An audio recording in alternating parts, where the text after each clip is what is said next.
আজারবাইজানের রাজধানী বাকুতে আয়োজিত COP29 জলবায়ু সম্মেলনে যোগ দেওয়ার কথা ছিল ইসরায়েলের প্রেসিডেন্ট আইজাক হারজোগের। সেজন্য তার উড়োজাহাজ তুরস্কের আকাশসীমা ব্যবহার করে ভ্রমণের অনুমতি চেয়েছিল, কিন্তু নিজেদের আকাশসীমা ব্যবহারের অনুমতি দেয়নি তুরস্ক।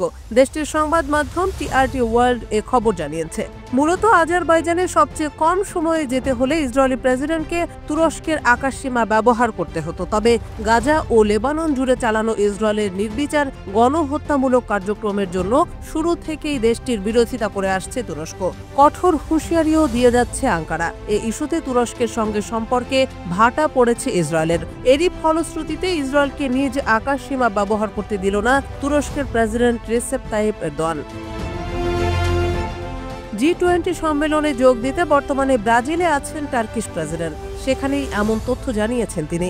এরদোয়ান বলেন, COP সম্মেলনে যোগ দিতে ইসরায়েলি প্রেসিডেন্টকে আমরা আমাদের আকাশসীমা ব্যবহার করতে দেইনি। আমরা তাদের অন্য রুট অথবা অন্যান্য বিকল্পের কথা বলেছি। তিনি কি পরবর্তীতে COP সম্মেলনে যোগ দিতে পেরেছিলেন কিনা আমি আসলে জানি না।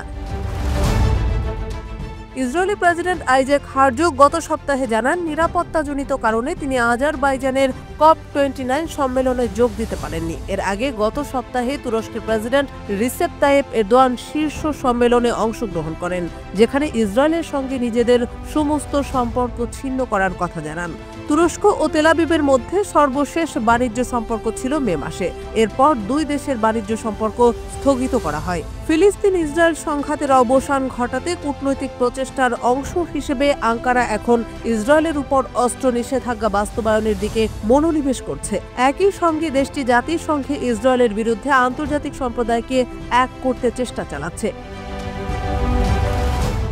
এদিকে ব্রাজিলে অনুষ্ঠিত G20 সম্মেলনের নেতারা গাজা ও লেবাননের সম্পূর্ণ যুদ্ধবিরতির আহ্বান জানিয়েছেন এবং দারিদ্র্য হ্রাস, আবহাওয়া পরিবর্তন মোকাবিলা ও ধনী ব্যক্তিদের উপর কর আরোপের মতো বিষয়গুলোতে বৈশ্বিক সহযোগিতার প্রয়োজনীয়তার উপর জোর দিয়েছেন।